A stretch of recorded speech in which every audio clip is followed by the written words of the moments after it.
another Dayho review, or basically a follow-up. This is my Gladiator 6-foot table with the Husky 52-inch adjustable tool cabinet. Anyway, this is what I put the casters on, and you can see how it sits. Let's see. Come up to the casters. You can see how low profile these guys are. Let's see. I can't get the camera any lower, but it'll do. For reference, this is the casters that came with them. You can see there's about maybe 2.5, 3-inch savings in height. And believe it or not, those casters actually roll way better than these hunks of junk. Ooh, don't look at my garage. Anyway, I only have these for one day, and you can see I already got pitting, and these just do not roll as good as the little guys. I should mention that look at this bolt pattern. It's pretty hefty. The plate is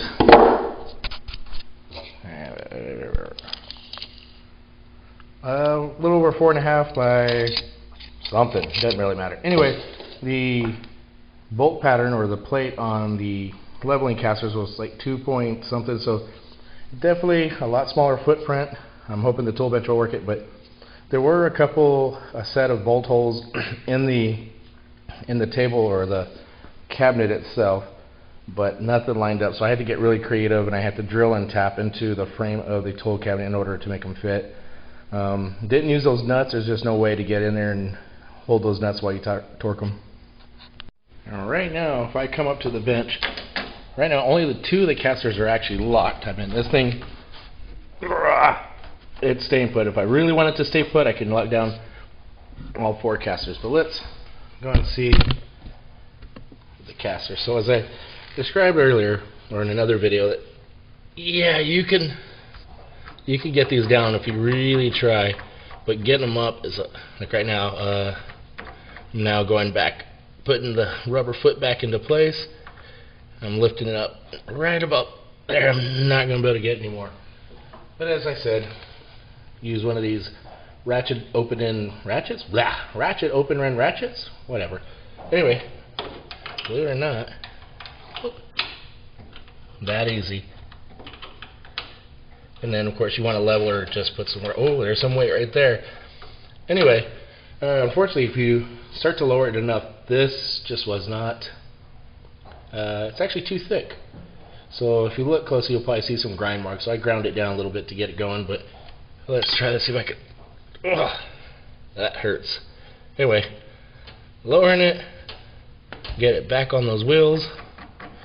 Bring that rubber boot up just a little bit so we can get some room.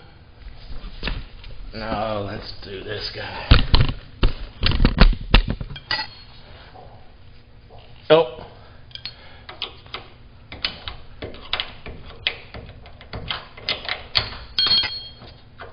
Shazam. Bring that rubber boot back up. Let's see if I can bring this out a little bit.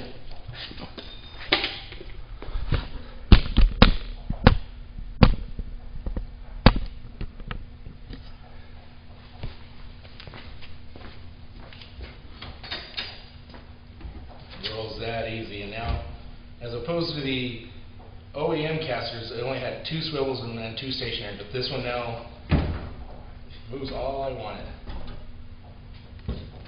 Anyway, those leveling casters were able to get my tool cabinet just low enough so I could get this bench at a decent working height. If I get the handy dandy tape measure, this table now is just shy of 38 inches.